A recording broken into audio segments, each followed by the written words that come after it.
Okay, Atma Namaste everyone. Welcome. Welcome to the relationship healing practice session with children. I'm Priyanka Jain and I'm a certified healer. And we did this session a day back and we got requests that they want recordings, but unfortunately for practice sessions, we're not sharing recordings as yet. So I thought we can do one more session. So welcome all.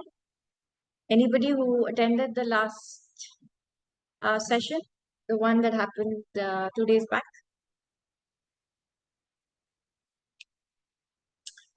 Because it's the same session. So I'm hoping we have participants who missed and who wanted the session.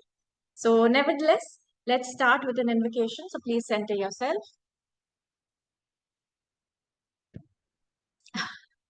Okay, I get the same question again and again. Will we get the recordings? There are no recordings for these practice sessions. These are live sessions. So that's why we did it at two different times. Last time we did it at 11 a.m. and today we decided to do it at 4 p.m. session. And today is a Sunday too. So, more people can join. So let's start. Center yourself. Inhale. Hold. Exhale. Hold. Inhale. Hold. Exhale. Hold. With the blessings of Supreme God, to our teacher, Grandmaster Chokoksui, and all the great ones, all the holy gurus, all the holy masters, healing angels, healing ministers, especially to the healing angels assigned to this session, angels of karma, angels of peace, love, harmony, angels of good relationship. We humbly invoke for your guidance, for your help, for your protection during this session. Thank you for deepening our understanding of pranic healing techniques and how we can use them to enhance our relationships with our children. We thank you for motivating us to practice regularly to harmonize our relationships for greater love, peace, joy, and happiness.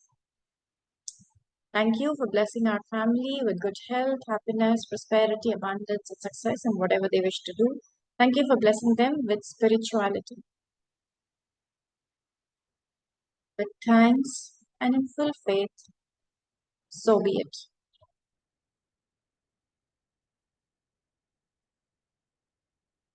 Okay, gently open your eyes, smile. Okay, so let's start. Is my voice clear, audible, loud? Okay. Ideally, I think the best thing is to use your earphones because then the background noises don't disturb you. And I have muted everybody now, so you'll be able to use the chat. I can see all your chat, but if there are any queries, we'll try and take it up in the end, or you can write it in the chat. So let's start. I'll share the PPT.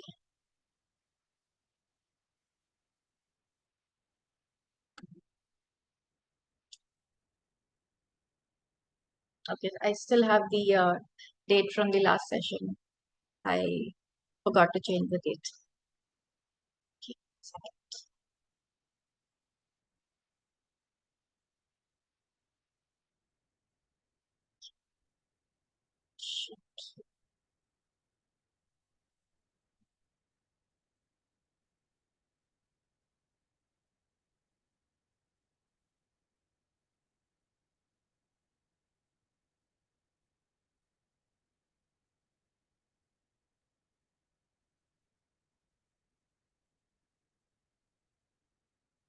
one second, just a minor glitch. I'm fixing it.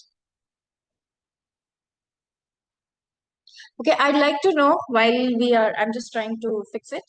What is it that concerns you with regard to your relationship with your children? Because since you're here in this session, I'm sure you have some questions or you're trying to figure out something and maybe you've been able to do some of it, but still want some clarity on how we can go about uh, what techniques can we use, right? So, not helping, close when we talk to you, then chat. Yes, we'll talk. We'll talk, but we'll talk towards the end because in between it disturbs the flow. Okay. So please note down your question and I'll take it all of. I'll try and answer as much as I can. I will, from my understanding, I will. Okay. So I have few disobedience, not helping. Okay. Is that all? Why I'm saying this is that because sometimes when we are into that, right, that issue, we feel like you know how why is this like this, or how can I solve this, or um, will this change, so but right now we need to be clear that these are the things, because then what happens at that moment, we react and then we forget about it, and again when it happens again we react, but we are not resolving the situation, we are still living with it. But pranic healing has taught us to resolve the difficulties that we are in, whether we have health issues or relationship issues or financial issues. We need to resolve. The techniques are to be used to resolve. I'm looking to apply this in child welfare, children in rough home situations. Okay. Okay, great. So let's see. This is more like parent child, but still, I'm sure you'll pick something up. So yeah, I'm hoping now it will work.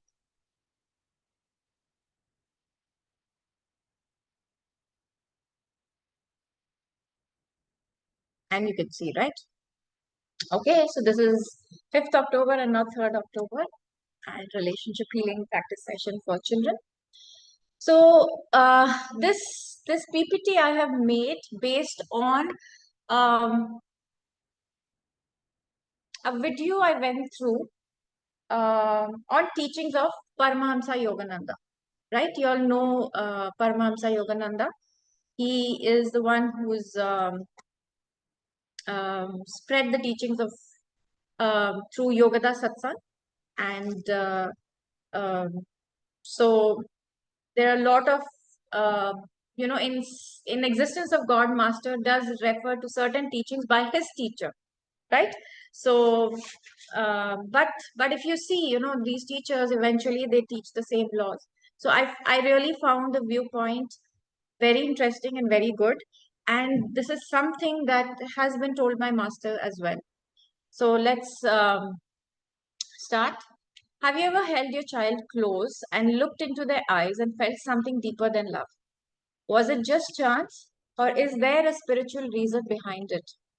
According to Yogananda Paramahamsa Yogananda, there is no accidents in the souls we meet, not in the ones who come through us as our children. Now, I'm hoping all of you have done the soul class, and you know that in soul class we learn that our children choose us, right? So, when we were incarnating, we sat down on a table and we decided that this is what we want to do this lifetime. And that's how we came in, and then our children followed. Okay. And so there is no accident. Now, sometimes catch yourself when you say that, I wonder why I'm a child of so and so person, or I wonder why do I have this relationship in life, because there is no accidents, right? So even if you have a difficult relationship, it's not an accident. If you have a loving relationship, it's not an accident. So he said something profound. Your child is your karma. These simple words carry layers of meaning and quiet invitation to look within. What does it mean when we say our child is our karma? Are we being blessed, or is it something even more divine unfolding beneath the surface? We will dive deep into heart of these teachings, how the ancient law governs the relationship. Okay, so we know law of karma. you know. But sometimes we've just not thought about law of karma with respect to relationship or with respect to situations that we are building, you know. So law of karma is cause and effect, right? But sometimes when we get stuck somewhere in our life, we need to understand how is the law governing so that we are because the answer is there only. Once we understand the law, we'll be able to understand how to solve that situation. Okay. So how your child reflects your soul journey and why parenthood is one of the most powerful spiritual responsibilities given to human being. Whether your child brings joy or challenges, eases your pain, there is always a deeper purpose. You are not just raising a child. You're working with a soul you've not known before. A soul that has, sorry, a soul that has chosen you and whom you have chosen long ago. This journey isn't about judgment or guilt. It is about awareness, healing, and love. Because once you understand the deeper meaning of your child's presence in your life, everything begins to shift from confusion to clarity, from burden to blessing. Let us begin to understand the foundation of this entire teaching. What is karma really? So many people think of karma and immediately think of punishment or something negative. Okay. By the way, I'd like to request you not to take snapshots of this PPT. If you like a point, make a note of it. You know, that will be great. And uh, definitely, what you learn, you can share it with. But before sharing, what we are from Pranic Healing School, and we know what Master has said, right? Be neutral, be open when you hear, and then experiment. So you experiment this whatever you've understood in your life, and then you see you're able to resolve or understand why things are happening. Okay. So and of course you have to research at your end also. Now research please doesn't mean go Google and just reading whatever's in Google, because we need to discern. Google has so much that we still need to discern whatever we are learning, whatever Google is showing is correct or not, or is it 100% correct? So yeah, a lot of us, like for me, I heard about karma, but I just heard things like when you don't do this, you'll be punished like this. Like don't lie, okay? It will be a negative karma. So we say pap and punya, right? In Hindi. So you will get the pap. That means you will get the negative karma. Okay. So if you do this, you get a lot of punya. That means you get positive karma. But pranic healing has actually taught the direct correlation between what a certain action can lead to what kind of fruit, right? So if you help people to regain your health by healing, what are you going to get? Good health, right? One of the direct karma that you'll get is the good health, because that person is now rid of the disease or rid of the pain because of your healing. And that karma is going to come back to you. Of course, there are other indirect karma, like for example, if the person was a earning member of the family and now the person is able to again go back to earning, you get that karma also. Okay. So this correlation is something that we've understood, like I have understood after coming into pranic healing. So a lot of people, but you see, when you talk to people around you, you'll see that they'll say, they'll think of karma as, one second.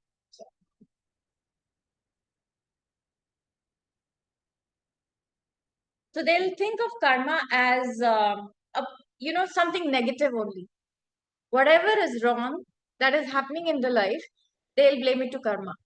But the thing is, if we are experiencing good health, that is also because of karma. If you have a loving sibling, that's also your good karma. If you have a house where you're able to live comfortably, that is also karma, but it's good karma. But the pain that you might be having in your body, that could be a negative karma. Okay. So it's not a punishment or something negative, but karma is not about a revenge or suffering. Karma is simply law of cause and effect. Even though, okay, just there are some spelling mistakes. I don't know, I checked it, but I think I still missed few. So ignore that kindly. Every thought we think, every word we speak, every action we take creates an energy. And that energy must return to us in some form, just as a seed once planted must eventually be a fruit. Okay? So it's as simple as that. Seed, fruit. Apple seed, apple. Papaya seed, papaya. Guava seed, guava. An apple seed will not give us guava. How much ever we go to the apple tree and say, please give us guava today. Just give us guava today. And a lot of times we do that. And that's why, but the apple seed cannot give us guava. But we tend to complain saying that I prayed so much, but I didn't get guava. But the problem is we have not sown the seed of guava. How is it possible for the great ones to give you something that is not possible, that the seed that you have not sown? Okay. So next time when you don't get something, we have to understand we have not sown the seed. Okay. Okay. Just, okay. Yes, single seed will give us uh, multiple fruits and many times over until we learn how to uproot the tree or neutralize the karma. So karma is not something outside of us. It is not a cosmic judge handing out rewards and punishment. As Paramahamsa Yogananda gently taught, karma is the result of your own past actions. It is your own soul teaching through experiences what new lessons to be learned. It is love in disguise. So, karma is basically for us to learn the lessons that we've not learned yet. Okay? If we need to grow and evolve, we need those new lessons. And so, it is the love of God in the form of karma where we understand we this is the problem we are facing because we have sown the seed. So stop sowing these seeds so that you don't get this fruit again. Right? This is something we will know only by our mistake. Okay? So it is education and not punishment. Just as we go to school to learn lessons through different subjects, our soul uh, comes to life to learn lessons through different experiences. Sometimes these experiences are joyful, sometimes they are painful, but they are all necessary for soul's growth. Okay, so this is necessary. The pain is also necessary, the joy is also necessary for us to grow and work. Karma simply brings us some same situations, people, and relationships we need to evolve. And among all those relationships, and the bond between the parent and child is one of the most intense and powerful karmic connections we have. That karma returns most quickly and directly because it is here that we are most vulnerable and most open and most emotionally involved. Okay, I hope you are getting this. For example, if we needed to learn a lesson, but our neighbor was doing something, you know but it is possible for us to ignore what our neighbor is trying to teach because we are not directly connected. And that is why certain people, certain souls come in our life as family. And in family, one of the most intense, powerful connection is of the parent and the child. There is no escaping it, right? So here we feel the emotions very intensely. We live with the person day in, day out. So for us, it is like a direct connection, and here we actually get impacted by whatever actions we impact our children and they impact us. So karma is not here to harm you, it is here to awaken you. When your child enters your life, they carry with them a piece of their karmic story, waiting to unfold in divine time. Now that we understand what karma is, let us go deeper and ask, why do certain souls become our children out of billion souls? Right? Sometimes we question, out of so many families in the universe, why was it born in this family? You know, sometimes we carry resentments, criticism towards our family members, and this is something we ask. Okay, so out of the billion souls in the universe, why does the particular one come in your home, your arms, and your life? This is the truth is there are no accidents in the divine plan.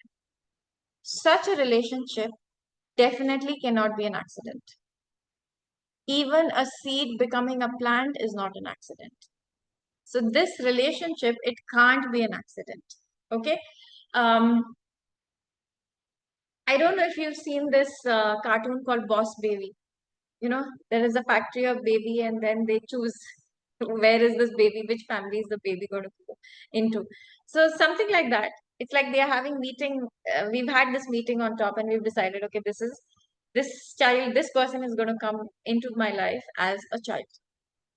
But when we incarnate, when we born, we forget that we no more have that memory of the decision, and we um, behave, react, and go about our life. uh, we have a will there, right? We have a will as to how we can respond to situations and things happening in our life. The souls that come to you as a child is not random. It is a soul that you've been connected with before, but from a different past life. So, right, I hope we are all clear that we've had different incarnations, and we're still going to have different incarnations till we evolve and become an arhat or a holy master, in fact.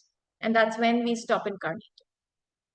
Okay, so we are going to be incarnating till till our soul needs to evolve. Okay, so if it is a soul that you have been connected with before, but from a different past life, it may have been your parent. So in a previous incarnation, it could have been your parent, it could have been your friend or a partner, or even someone who once hurt you. Okay. In this life, there is a different form. They are in a different form with a different role. But connections remain deeply karmic. This is why sometimes, even from birth, there is an instant recognition upon that feels older than time. So sometimes some people feel that, I know this person from long before. Okay, sometimes some parents feel that. And so now we have to understand that this soul, we had some connection with this soul in certain past incarnation that we had. And because all the karmas between the two of us did not finish. There is some unfinished accounts. And so we have to incarnate to finish it. Okay. Now it's our, again, once you understand this, now it's our, what could you say? It's will that you either want to complete it, finish it, this incarnation, or again, you want to carry it for few more incarnations. Okay, we'll come to that. How does that happen? So, karma, he said, in family circle may play out at its most intense and personal way. That means the soul and your family, especially your children, are here to help you resolve unfinished lessons. Okay, so consider it like accounts. Okay, our actions, it's like we have a register and the karma is being noted. Okay, even though there is no camera where we don't know who's seeing it, sometimes we are all alone, but it is being noted. And It is like, when accounts is carried over from one financial year to another, if all the debts and all the credits all are transferred, right? So any unfinished debt where probably you might have hurt a person, a soul, I would say, or the soul might have done something to you, whatever it was, if it is not resolved, not complete, not cleared in that incarnation, this is like it's put in an account where it's unfinished. And now to finish this account, this soul and me, I'm going to come back again in another incarnation and then try and finish it. Now that's what we decide when we are on top, that we are going to try and finish it. But when we come down, we forget about it. And then we start going through the emotions where we feel hurt and pain and whatever, all that again. Okay. So some children may return your love. Some may be here to test your patience. Sorry. Others arrive to challenge you so you may grow. The role in the present is meaningful. They have not come by chance, but by divine design. Okay, so there is no chance here. When we begin to see our child as not just as our son or daughter, but one who is the fellow soul on a journey with us, our entire approach to parenting transforms. It becomes less about control and more about spiritual partnership. Our child is here for a reason, and so are we. Most of us believe as parents we are here to teach our children, to guide them, protect them, and shape their lives. That is true, but only a part. How many of us feel that? We have seen, right? Especially in India, where we feel, as a parent, we feel that we are supposed to take care of the child when the child is young, and we try and guide and, we protect all that, but then we carry it for a very, very long time.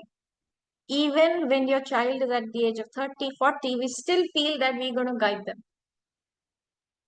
But the thing is, we need to do that, but that's only part of the story.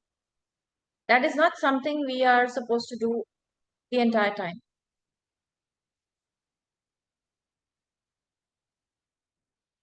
So once we begin to see our child not as a son or daughter, but one who is a fellow soul on a journey with us, our entire approach to parenting transforms.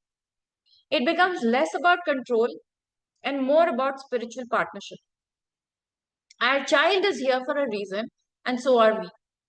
Most of us believe that as parents, we are here to teach our children, to guide them, protect them, and shape their lives. That is true, but only part of it. Okay. In deeper view of karma and soul evolution, our child is also here to teach us. Parenthood is not a one-way journey. It is a sacred exchange between two souls. Often, it is their innocence, their stubbornness, their creativity, or their challenges mirror something within us.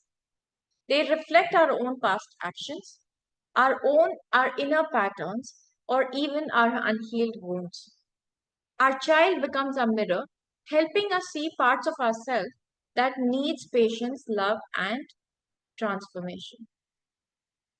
Now, how many of y'all have experienced that, we used to say certain things to our parents or do certain things to our parents, and we see our children doing the same thing to us?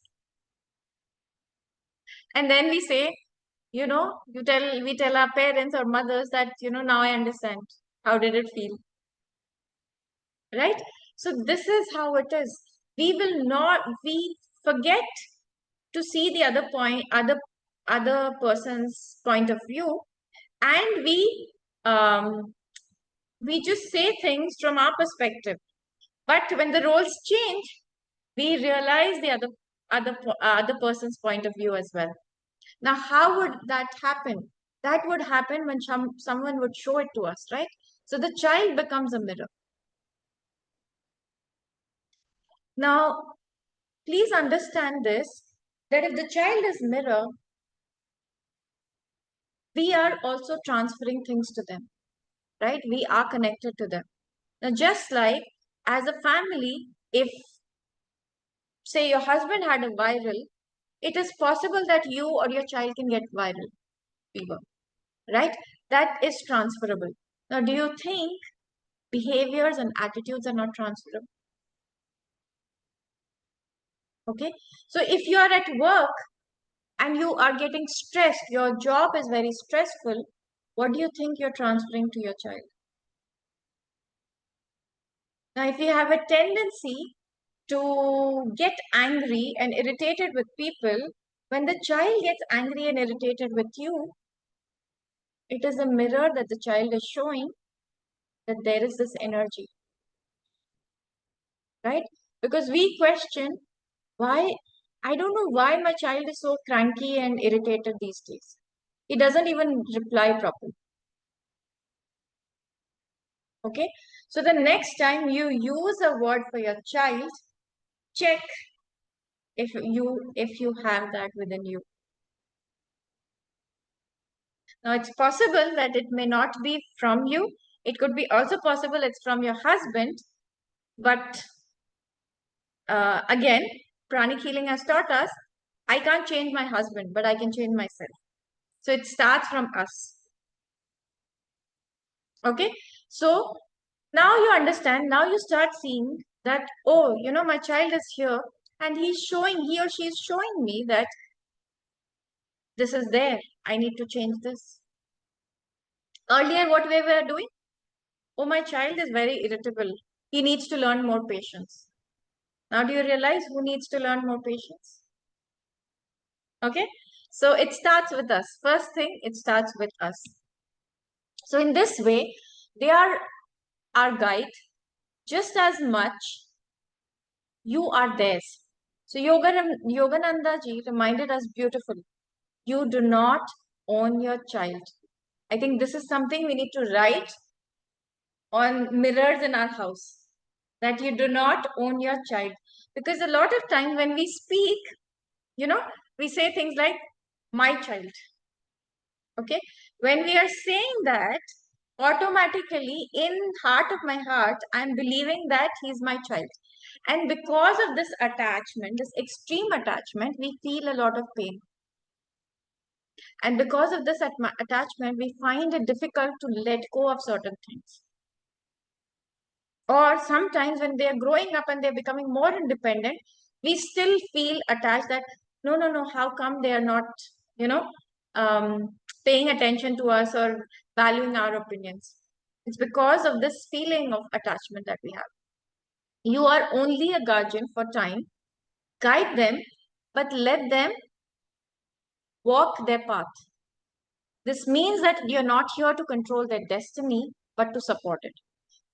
So we think we can control their destiny, but actually we cannot. And most of the times we are troubled because of it. That, oh, my child didn't get admission in the best school. I tried so hard. But the child's destiny was to study in the school they're studying in. And so the best we can do is that we can still support the child and give them an environment where they can still evolve and bloom. So you're not author of their life, but you're a loving chapter in their book. Okay. So while you may shape the early pages, you must write with, with their own hands. At the same time, their presence gives you a chance to rise. Their love can heal your past. Their questions can expand your awareness. Now, how many of you have felt that your children asked you certain questions and you were like zapped? Like, how did this child come up with this question and how come I didn't think about it? Okay. Like sometimes your child may say that, mom or dad, you were very rude. But for us, because it's become a part of our nature, we did not realize that we were being rude or we were being, harsh. But the child will not feel scared of telling you that you were rude. And this sometimes comes as a shock to us. So their presence, um, their love can heal your past. Their questions can expand your awareness. Their presence can soften your heart. So as a soul, do not ask, what should I teach my child? Instead, ask, what is my child here to teach me? When you work together in mutual learning. Now, I want to go back to the questions, to the things that people had put. You know, the troubles that you're facing, you think you're facing with your child, you have to ask, what is my child trying to teach me here? Change the angle that you're looking at the problem with. Once you change the angle, you will probably find the solutions. Because till now, you have seen that the child is becoming disobedient and you were trying to find a solution and you didn't get it. But now, just turn it around and see, what is my child trying to teach me by being disobedient? Then maybe there some answers will come up.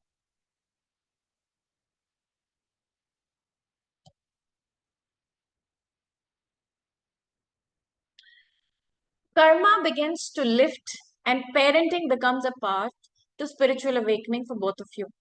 Sometimes a relationship between a parent and a child is not smooth.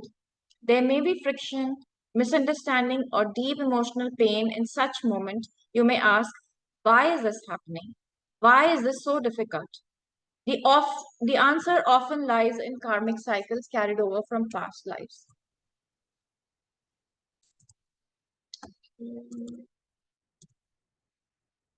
Instead of reacting, try to pause, breathe, and respond with understanding. If the harsh words arise, try silence. If judgment appears, try compassion. If you are, if anger shows up, try love. Your child gives you opportunities to do things differently this time. Every act of patience, forgiveness, conscious parenting rewrites the script of your shared karma. Okay. So once we understand this, we can try a different approach. Okay. Now, different approach will only come when the consciousness shifts, right? Till now, we thought, I am the parent, I am the boss, the child has to listen to me. But now, if you start looking from the point of view of the soul, and you think that both of you are here to grow, then you start to look at the problem from the point of view that what is it for me to learn here? And try and change the approach. And then when you try something from that approach, and bingo, maybe it'll work. Right? Now, sometimes this is something we know on one level, right? We've done the soul class and we know we are souls. But to bring that awareness on the physical level is what evolution is about. To bring that evolution on our day to day level, the way we react is what we need to learn and practice. So sometimes we know we are the soul, but then when we when we are with family, we forget and we get angry and then we start blaming that you've done this, because of you, I'm facing this and all that, right? Now, then what do we need to change here? We'll pause, we'll breathe, and we'll try. Okay. Now, I am included in this. I will not say that consciousness has shifted, but there is a better understanding. Now, how is there a better understanding? As we practice twin hearts, as we practice our meditations, the awareness goes on a higher level, right? We are not on operating only on the physical level. Okay. So it creates a new energy, one that uplifts both the soul. Sorry. Remember, karma is not fixed. It's a flowing river. And with love, As your boat, you can cross even the most difficult currents. So, whenever things feel intense between you and your child, see it not as a punishment, but as a chance to heal, to grow, to finally free each other from old chains. So, sometimes when we are in a situation where we don't know what to do, just try, just breathe and say, okay, I'm just going to let it be, let the situation be, and let things get unfold. And look within as to what is it generating within me.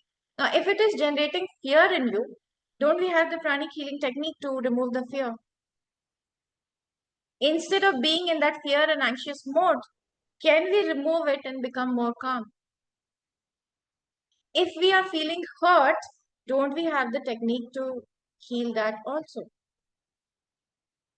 So we are not using the technique and we are again getting entangled, right? The techniques are very practical. We have to use it to make our life easier, right? Master has given us those techniques to make our life easier.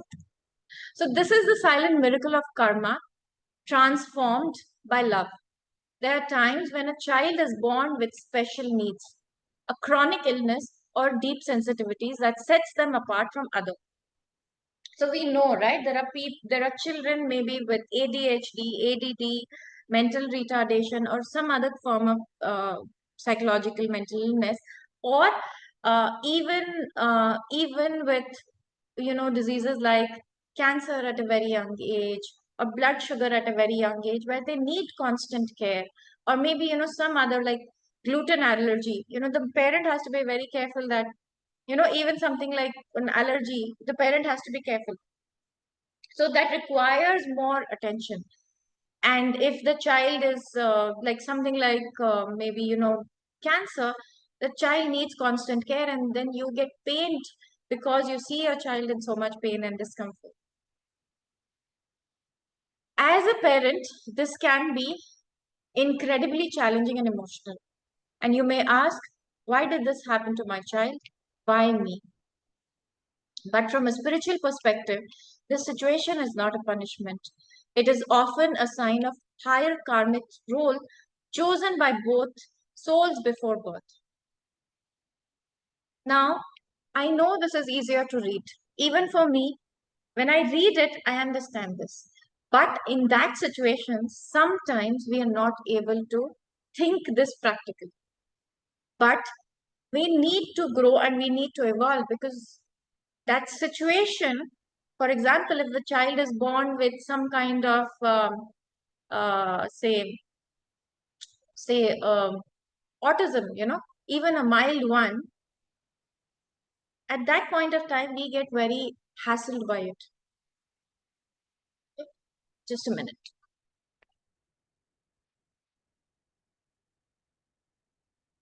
So I've got a lot of cases of kids, age between maybe 6 7 to about 15 20 years, where they're going through extreme anxiety or depression, and so much so that because of the anxiety and fear, there is a psychological issue of OCD happening, anger and violence happening. Now, it is very difficult for the parent, because the parent has to bear that violence and that anger of the child, and all the time you wonder, when is the child going to be normal again, or when the child will learn to be able to manage himself or herself better. When, which time in life, how much time is it going to take for them to get better?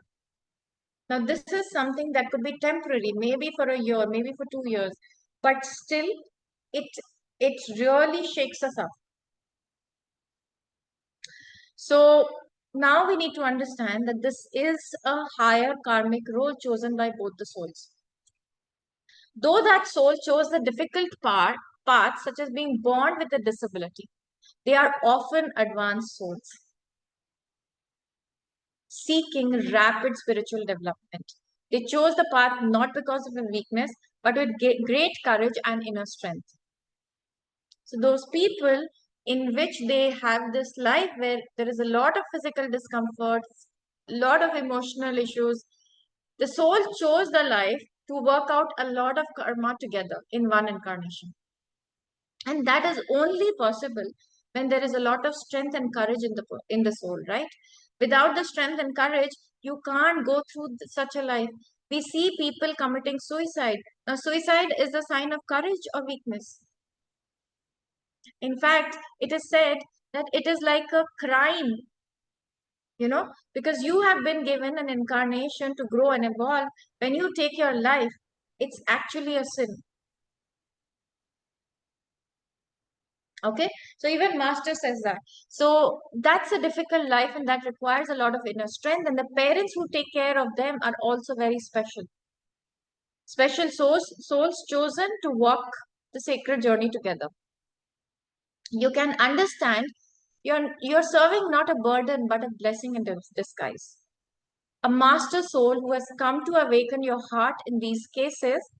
Your role is not only that of a caregiver, but also a spiritual companion, helping the soul fulfill their deeper purpose on earth and the challenges. So, so for such souls, you'll see the parents have to be a caregiver throughout their life, right? So it is a lot of hard work.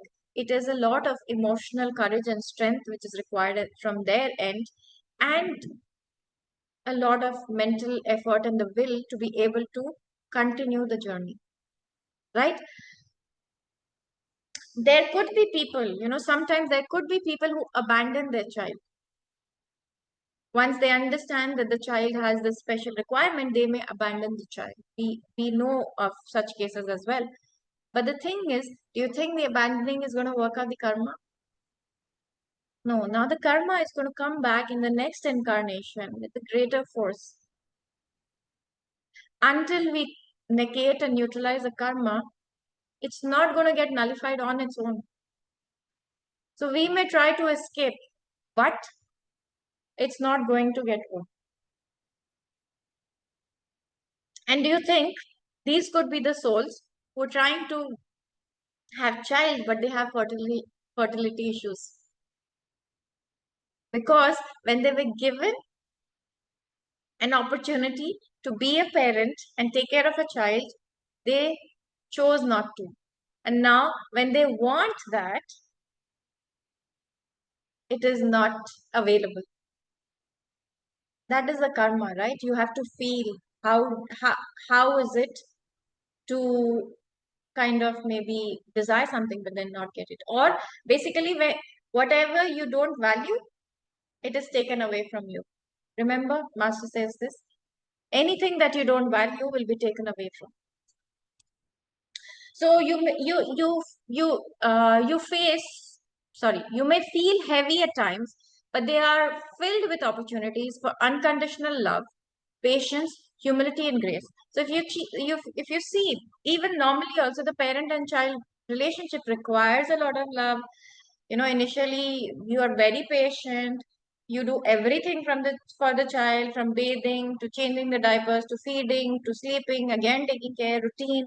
This goes on for months, and then the child suddenly has more responsibility. Now the child is running or crawling, and you're now running all over just to keep the child safe.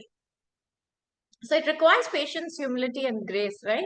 So the child often, but yes, this is talking about people with special needs. These children often radiate a quiet purity, a wisdom beyond their years, and a presence that can touch hearts in a way that words cannot describe. So the reminders of what truly matters. Their life becomes a teaching not only for parents, but all those people who meet them. So if you're blessed with a child, know that if you're blessed with such a child, know this: your soul and their soul chose each other for a divine reason. And every act of care, every tear, every smile shared between you is a part of the holy offering, healing karma, and uplift your journey together. Okay? So,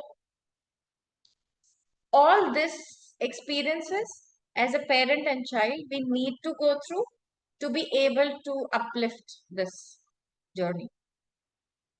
Okay? So, Let's go to the next part. As we come to the final understanding, that is now asked, what is the ultimate purpose of the karmic bond between the parent and the child? Is it only to play roles, fulfill duties, and balance old debts? Or is there something more secret hidden within this relationship? The purpose of life is not to stay stuck in karmic cycles, but to rise above them. And the most powerful way to do is through love. Not the love that clings, controls, or fears, but the love that is pure, selfless, and free. Paramahansa Yogananda taught when we begin to love our children, not as possessions, but as divine souls and trusted to our care, our behavior changes. He said, God is the real parent, and we are but the caretaker. I'd like to go back to this. Um, the purpose of life is not to stay stuck in karmic cycles, but to rise above them. And the most powerful way to do is through love, not the love that clings, controls, and fears.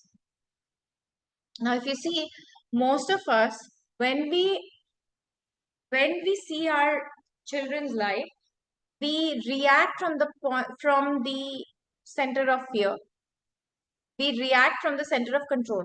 Now, how many of us feel that, yeah, this child is going to take care of me when I get old?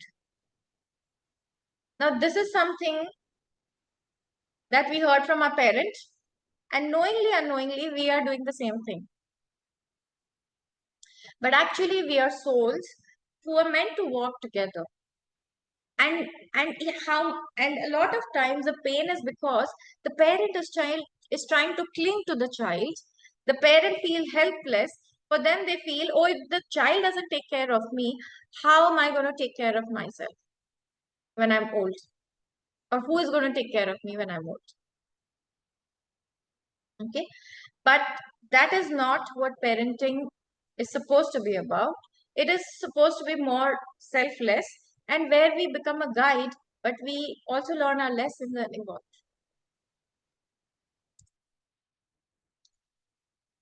So we are in the second line. Serve with devotion, but surrender with detachment. Now, detachment is a big lesson for us when it comes to a parent and child, because this is the I think even with a husband and wife, or maybe this attachment is more with our parents and our children, right? As children, we tend to be attached to our parents. Sometimes the pain comes there when they are sick, and sometimes the pain is a lot when our child is going through something because we are so attached. This means we must learn to give without expectation, to guide without forcing to love, without holding on too tightly. True love lifts the soul and allows it to fly. The more you live from the space of selfless service, comes the more peace you'll feel within, and slowly old karmic ties begin to loosen, making room for freedom, grace, and spiritual growth. Okay, so we need to transmute the energies of fear, irritation, impatience, maybe anger at times, hurt, to a higher energy of love and being more selfless, being more detached, being more love, giving, generosity. So these higher emotions, it needs to be transmuted, right? When we love with the expectation that our child is going to take care of me, so let me take care of my child. That's love with expectation. That's not even as parent also we are not being selfless. So when you see your child as a soul walking their own path, you also remember that you're a soul learning to walk. In that light, parenting then becomes not a duty, but a sacred journey where both souls help each other. Awaken to higher truth in this divine exchange, karma is no longer a chain, but a bridge leading both of you closer to God. So, according to GMCKS, love and hatred binds the soul. Forgiveness breaks the chain. As we learn the lessons, we're able to release the soul and be free.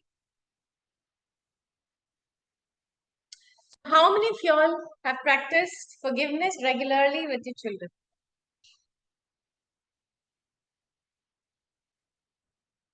When there was difficulty, was did you think of practicing forgiveness with your child?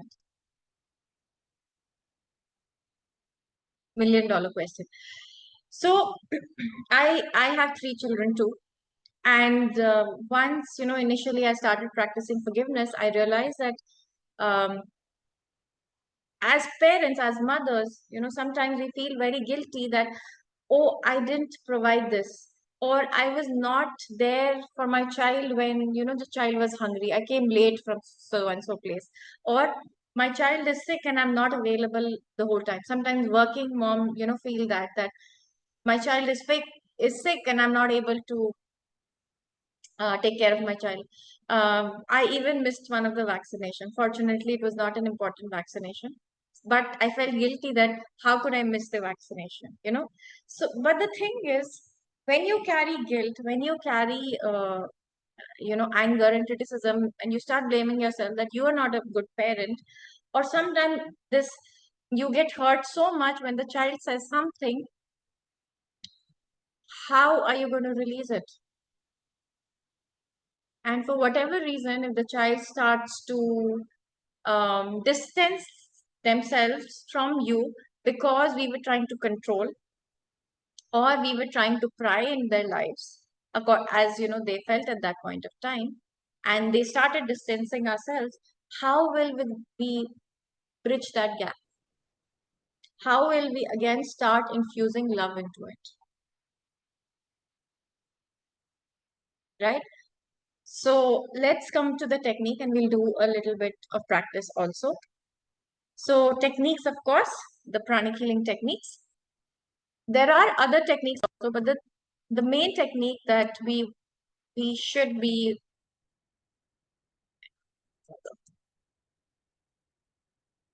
okay. So for any relationship to heal, twin hearts is very important. Why? Because twin hearts activates your heart, right?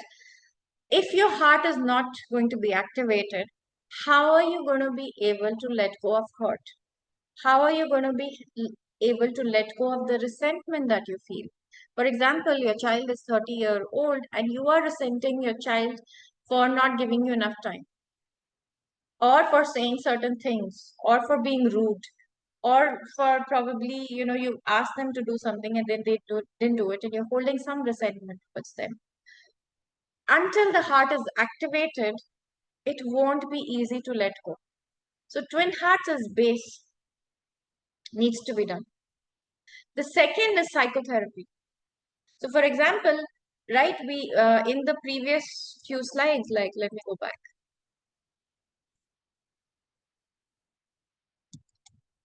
Okay. Where it was said that, if harsh, yes. So this is it. Understand and respond differently. If there are harsh words, try silence. If there's judgment, try compassion. Okay, anger shows up, try love. And sometimes you need patience also. But the thing is, if we are impatient as a soul, do you think it's going to be easy to practice patience? Okay, for 15 years or 20 years of our life, we have been an impatient person. Now, do you think it's going to be easy for us to practice patience? No, right? So that is why psychotherapy, when we do that and we remove these thoughts, emotions of being impatient, being irritable, we can start being more calm and practice more patience. Okay. Like for me, I feel this is an easier way to practice patience than just trying to remind yourself every morning that I have to be more patient today. Because sometimes you'll feel how much ever I try, I lose patience. It's like, addiction, right? The person says, I decide in the morning that I will not have, Rajnigandha, or I will not smoke a cigarette. But when I see a cigarette, you get automatically drawn in because you've created so many thoughts of, that desire for cigarette, that now it's not easy for us. The willpower is not strong to be able to resist it initially.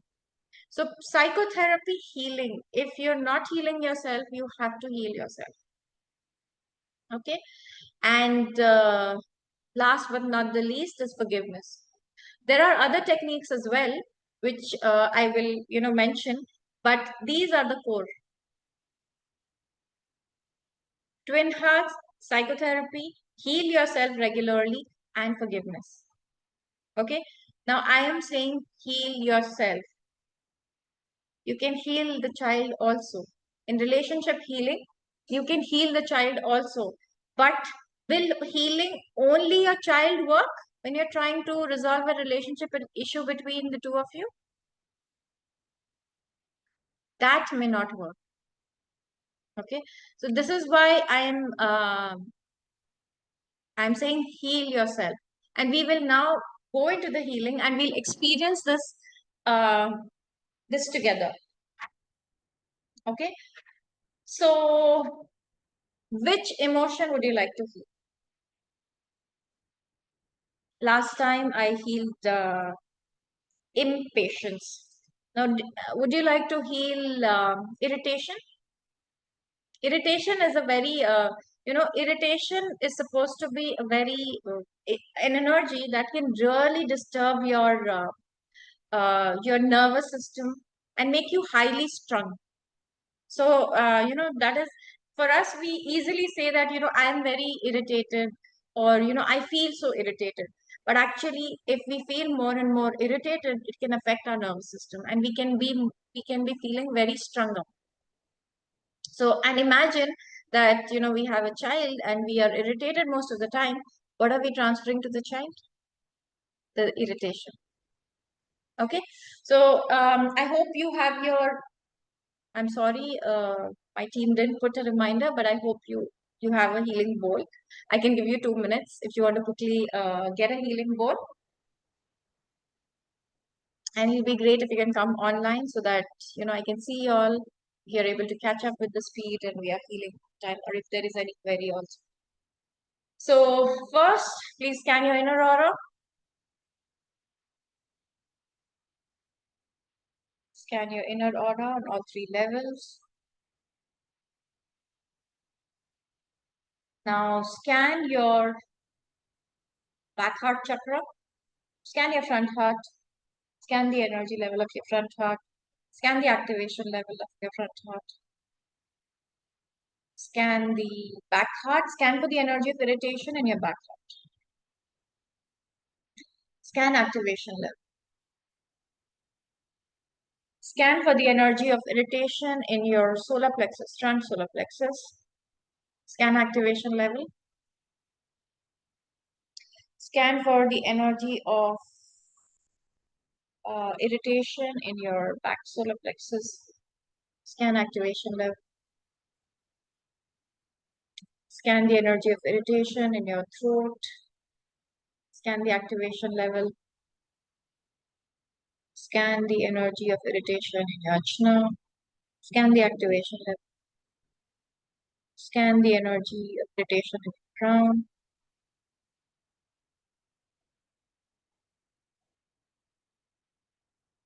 Okay. So please scan your Mengmen chakra as well. Scan uh, what is the condition of your Mengmen chakra. Once you do this,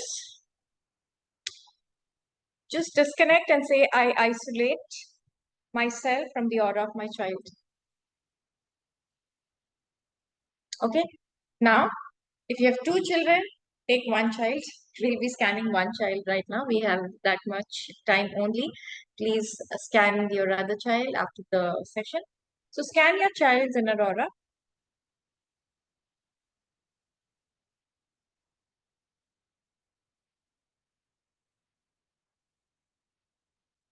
Scan the front heart. Scan the back heart. Scan the activation level. Okay. Scan the energy of irritation in the solar plexus, front solar plexus. Scan activation level. Okay. I hope you have a pen and paper. So I hope you have noted down which of our chakra had irritation the most and which of their chakras also. Okay. Scan for the irritation level in the back solar plexus. Scan activation level. Scan for the irritation in the throat chakra. Scan the activation level. Scan the energy of irritation in the Ajna chakra. Scan the activation. Scan the energy of irritation in the crown. Scan activation level. Scan the energy of scan the energy of the Megman chakra. Okay, so I was just doing the study on the basic theosophy book, and in that, what I came across was that the germ of any kind of say a vice in the child, you know, the parents and the teacher have a greater role to play. If they can help the child to somehow mold it, it can shape their life very different. And as pranic healers, if, for example, we see that the child has certain aggressive tendencies and we heal them regularly, it can change the way they would react if a situation arises. Okay, and as a parent, now we people may say that it's the destiny of the child, what can we do? But understand that we are the parent of the child because we also have a karma to kind of change the situation with them. So as a parent, if we know pranic healing, for us, fortunately, we can at least heal them. Common people, I don't know, maybe pray. Of course, pray is very powerful, so that can help. And of course, we also need to pray, that comes first. But yes, as healing, we can also remove certain weaknesses that they have, and you will see they will not react aggressively. I've just taken aggression as one of the thing, but it could be anything, and their life could be a changed one. Okay, so I hope you have made a note, and also disconnect from the child's aura. And let's heal ourselves. So we're going to heal for the energy of irritation, right?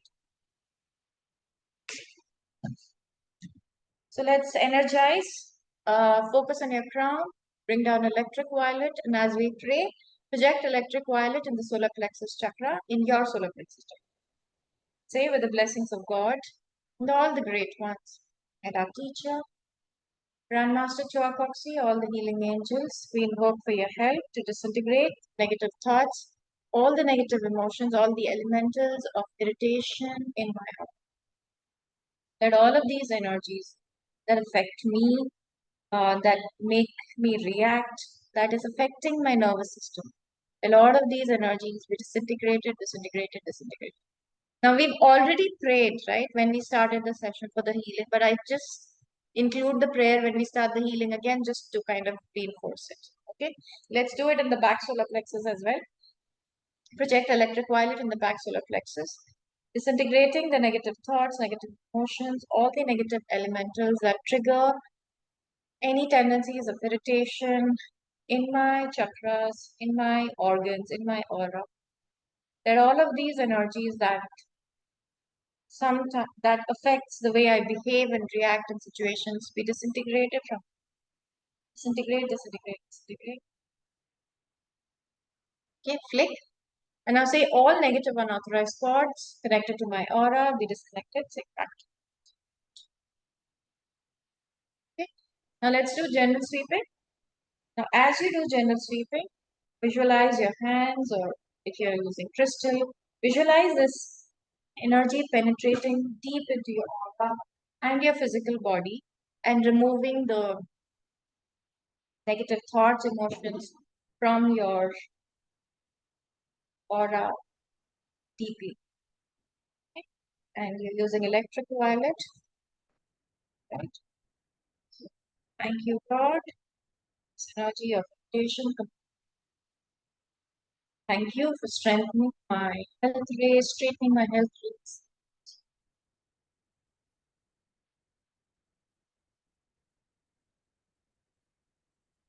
Thank you for sealing any cracks and holes in them. Okay? Your healing becomes more powerful when you give instruction with it. Okay. Now, also, if you are able to feel the kind of energy. Okay. Um, this may feel a little different in your hands if you're healing yourself regularly. Now, let's clean our front heart chakra. Just clean it. You can clean it with green or violet or electric violet. Mentally visualize that your heart chakra is cleansed deeply. Click in your hands. I hope you have a spray bottle. Let's disintegrate this energy from the back heart. Okay. Disintegrating the negative thoughts, negative emotions of irritation from the back. Focus on your crown. Bring down electric violet. Visualize this energy going deep, deep into your heart. Let all of these energies be disintegrated from all the organs governing the heart, from all the cells, till the level of the cell, cellular level. Let all of these energies be disintegrated, disintegrated, disintegrated. Click. Let's clean. Clean the back heart.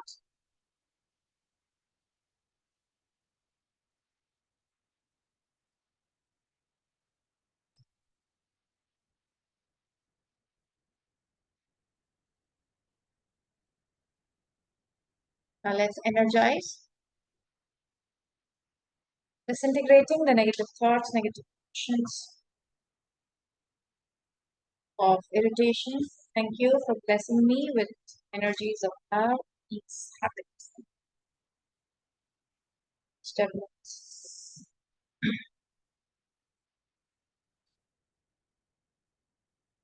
Okay. Now let's disintegrate this energy from the front solar plexus. Disintegrating the negative thoughts, negative emotions, all the energies of irritation that leads to impatience, sometimes makes us react angrily. Let all of these energies from our front solar plexus chakra be disintegrated, disintegrated, disintegrated. Just visualize electric violet out of your hand or your crystal and is going into the root of the chakra. Let all of these energies be disintegrated. Okay. Now visualize this energy going to the back solar plexus. Let's disintegrate from the back solar plexus. Disintegrating the negative thoughts, all the negative emotions, all the negative elements of irritation that triggers irritation in my actions, in my behavior. Let all of these energies be disintegrated, disintegrated, disintegrated.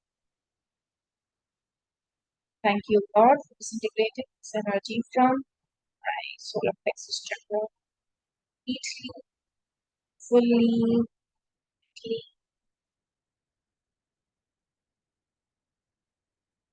Now, let's clean the solar plexus. Okay?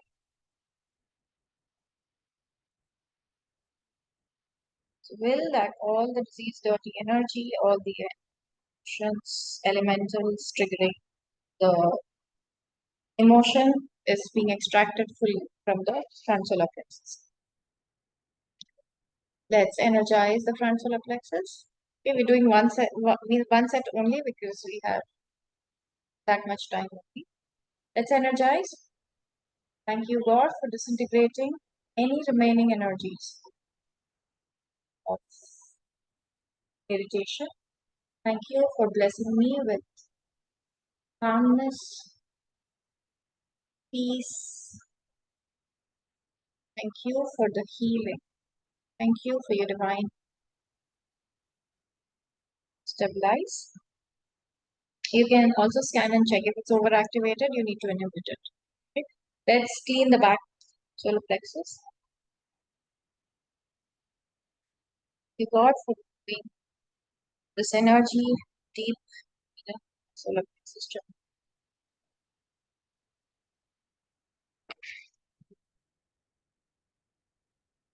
Let's energize. Focus on your crown. Electric violet from your hand or laser, disintegrating any remaining energies of anger, of of irritation. Thank you for blessing me with peace, greater self-control. Thank you for divine steps. This is the divine energy, right? It knows what to do. So let's go to the throat chakra. Disintegrate all negative thoughts, negative emotions, all the elementals that trigger irritation that comes out in the form of harsh words, impatient words, hurtful words. Let all of this energy from my throat chakra be disintegrated, disintegrated, disintegrated. I invoke for your divine healing to disintegrate this energy completely. Chakra. Okay. Now let's clean.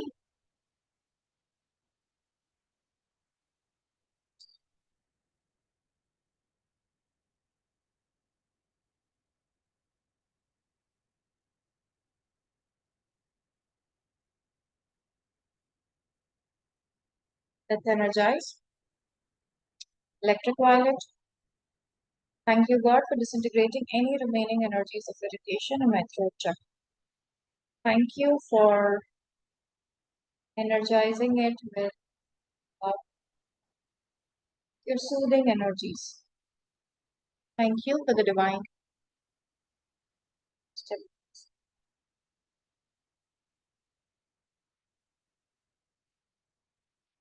Now let's disintegrate this energy from the Ajna chakra, disintegrating the negative thoughts, negative emotions, all the elementals triggering irritation. That all of these patterns of thought, these tendencies in my Ajna chakra be disintegrated, disintegrated, disintegrated. Visualize this energy going deep into the chakra, disintegrate this energy. Click your hand, clean your hands, clean, clean the chakra.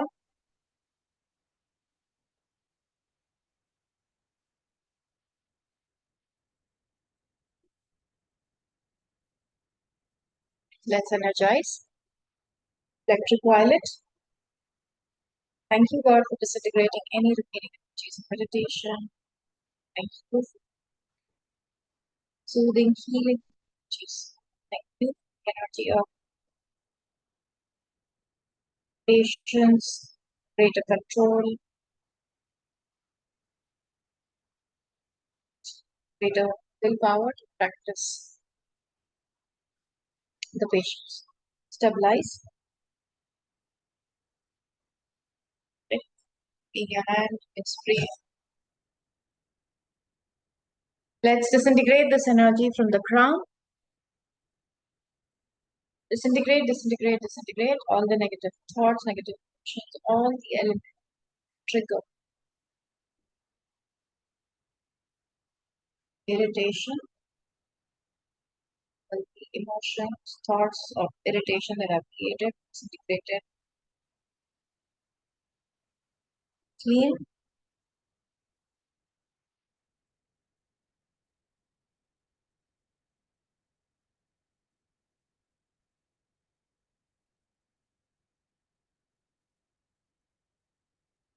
let's energize. Thank you, God, for disintegrating thoughts, negative emotions. Thank you for your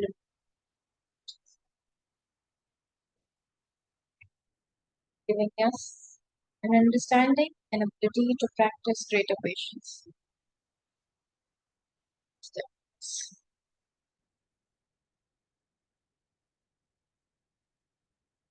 Once you have done this, you may clean your Mingmen chakra either with light whitish green, light whitish green, and light whitish orange. Just check if it is overactivated, you need to inhibit it.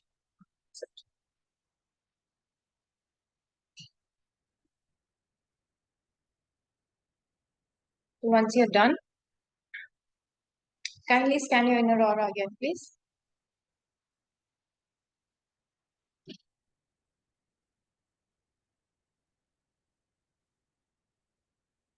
Scan your inner aura. How is your inner aura now? Scan your. Uh, you can. Depends on what you're trying to clean. Okay. So scan the front heart. Scan the energy of irritation in the back heart. Scan the activation level of your back heart. Now scan the energy of irritation in your front solar plexus. Scan the energy of irritation in your back solar plexus. Scan the activation level of front and back. Is it balanced? Can you scan the energy of irritation in your throat?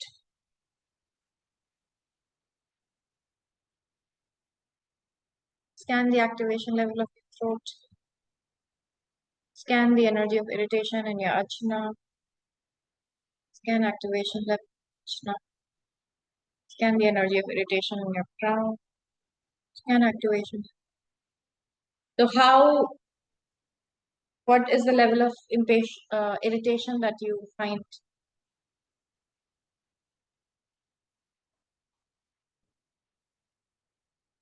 Is it lesser than before? How many energies can we remove in one chakra at a time? Look, a lot of times you'll want to say that I want to remove hurt, resentment, anger, criticism, all that. But I would say, it is better to break one arrow at a time, because then you will find a significant result also. You will see that yes, the person did that, but I did not react. I was calmer. So if you do that, if you try and remove the energy for a week at least, you will start seeing a difference. That is what I like to do. I personally do for myself. You can even do Monday anger, Tuesday impatience, Thursday, and then again Monday repeat anger, impatience, hurt, whatever you can do, or you can do Monday to Sunday anger, and the next Monday to Sunday hurt. Okay. Now that you've done this, okay. By the way, I didn't get any answers as to how much of irritation do you find in your aura now. I hope it's reduced quite a bit. Like for me, it's gone. Some of the chakras, it's like completely gone. So share what you feel, what you're scanning. Don't please don't feel that I don't know if my scanning is correct or not. Okay? Until you scan, you will not get better at it. And whatever you find, you consider that right as of now. As you keep scanning, you'll get better at it. Now the next thing that I need you to do is scan your child. So scan the inner aura of your child. Now, first, please tell me what you observe about his aura, his or her aura. What happened to the aura? What happened to your aura and what happened to your child's aura? You can also clean the basic, but psychotherapy generally we do these energies. But for energies like maybe anger or violence or certain other like laziness, you will also add basic. Okay. So what happened to your aura and what happened to your child's aura? Okay, by the way, now I'll just unmute you all.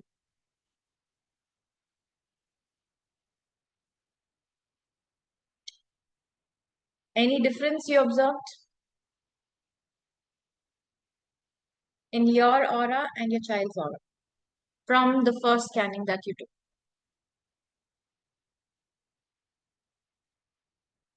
Both are, sorry, both are reduced. No, I mean, what about the aura size? What happened to the aura size? You're saying something, Shivani? What happened to both the auras? Increased. Yes. Both the auras have become stronger. And whom did we heal right now? We have only healed ourselves.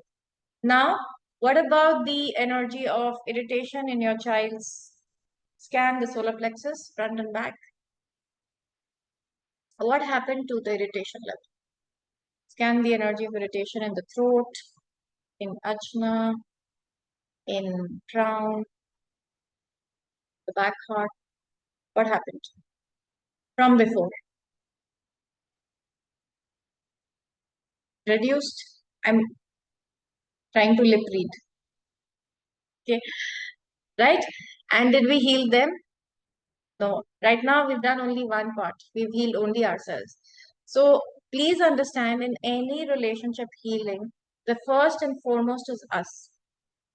As we change and transform ourselves, the relationship changes and transforms. Okay, so please don't say that, can someone heal my child? He's so impatient. No, the first thing is you heal yourself, and now you can also heal your child, and that will become even more faster. And this is the relationship healing protocol in your psychotherapy. Okay, and now the next thing. So let's do a very short prayer, and then if anybody has questions, we can take it up. I have another session soon. So please close your eyes. Okay, okay, we are anyways doing forgiveness, it's fine. Visualize your child, project loving energies,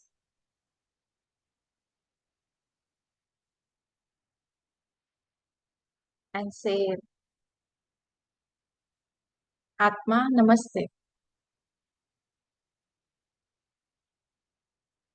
I forgive you for the hurt that I have felt sometimes when I don't experience your love. I forgive you for the impatience or the patience that I struggle with sometimes because of certain action of yours. I forgive you for the pain that I felt at times because you did not understand me. But now I understand that we are here to grow and evolve together. And you're a loving soul who's here to teach me as much as I'm given a responsibility to guide you. So I forgive you and I let it go.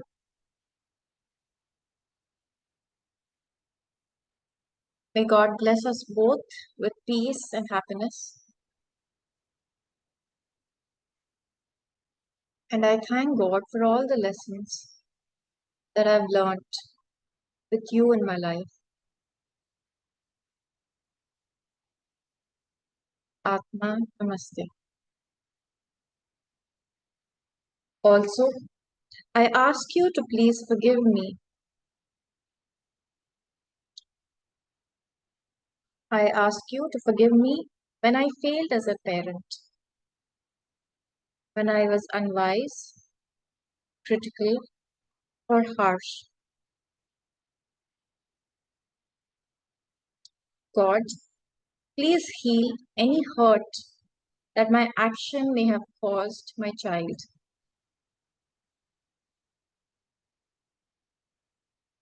I ask you to forgive me for the hurts that I caused you knowingly, unknowingly. I realize now that I am a soul and we are both soul walking the same path.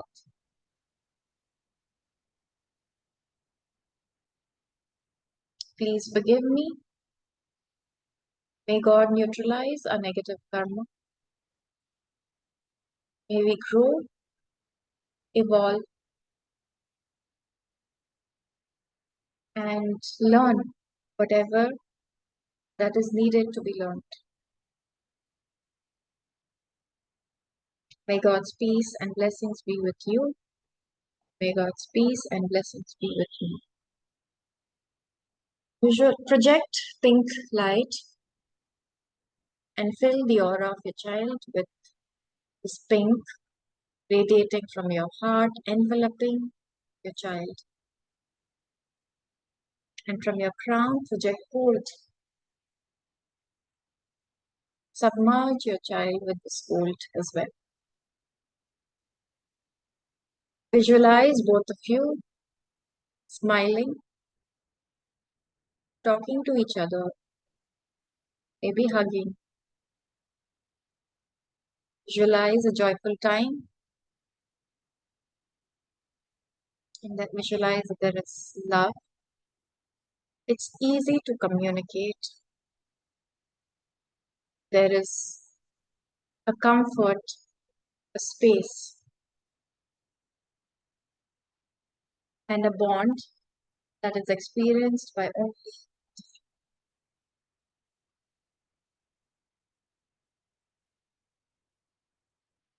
others.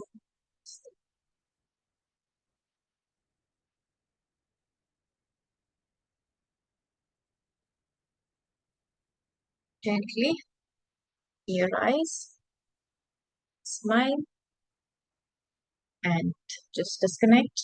Cut, cut, cut. Okay, it was a short prayer just to give you a how we can do it. It definitely will come out as it should from your heart. But this is something we can do whenever we feel we are stuck in a situation where we are not able to resolve an issue, right? When we do this, you'll see that you will be divinely guided as to how you can heal the situation. Okay? And when you do your healing, so it's automatically going to be removing that energy, and it reduces the struggle that we face sometimes, the resistance that we face. Okay, so we're also launching a program from the 7th of this month. It's a 7 days session where we practice healing with the child. So with a child, and we also in that session we'll also be doing the healing of the child as well, both of us, and we will understand different emotions that can be causing resistance between us. So it's a program that we're launching, and if you're in the group, we'll be putting it in the group and mailing you as well. So I hope you have registered. And the session is 1,000 plus GST, and you get a 1 month reporting. So you're welcome to join if you'd like to continue this journey together.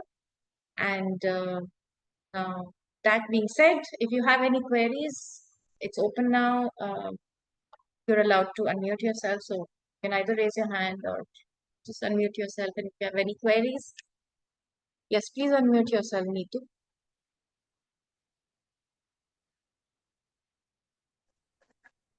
Atma Namaste, ma'am. Very beautiful session, ma'am. Very knowledgeable. Love the session. I hope it brought some clarity. Yes, Yes. just very, very. Well, it was very, very beautiful. Intensely beautiful. Okay. Ma'am, Okay. I want to know that if a child stammers, like somehow I feel that when I want to say something in front of people, something like fear I feel in my aura, like to express myself in front of others. And same energy I feel in chakras of my children also, that they also somehow little bit they stammer, not much. So what should I do? Heal, heal both. Yes, Yeah. but what Heal energy should I yourself again. disintegrate? So you said you feel fear, no? So when you scan, right, Yes. you will see that it is there, and it must be quite a bit in some of the chakras, and that could be making you. You said stammer, right? Stutter, right? Yeah. So it could be in the throat also, quite a bit. So you need to remove that. So Particularly fear as also only. yes, so you have to scan. You'll have to scan and check also. There could be other energies also. Sometimes maybe it could be that there could be some experience you had, and that could be remaining in your chakras, and that could be making this effect. That could be causing this thing. But you need to heal yourself regularly. So you will scan for different energies.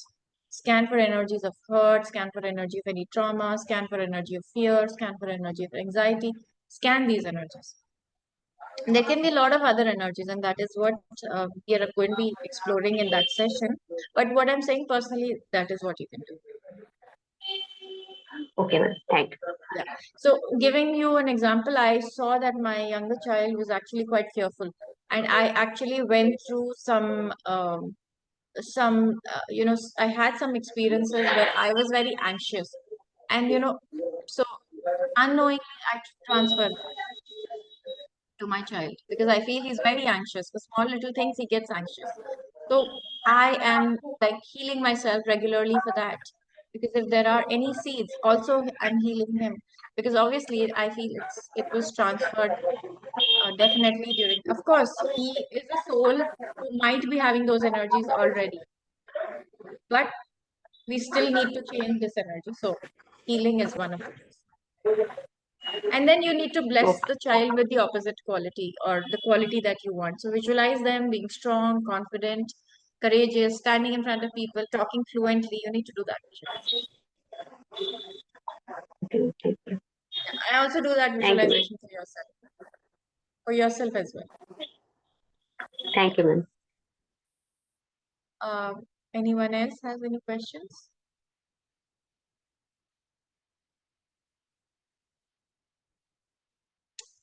Okay, so I guess there are no questions. So thank you all for being together in this healing. And so stay tuned. We do this session once a month. So we can come back together and practice it with another relationship. Okay? So take care. Atma Namaste. Have a good evening.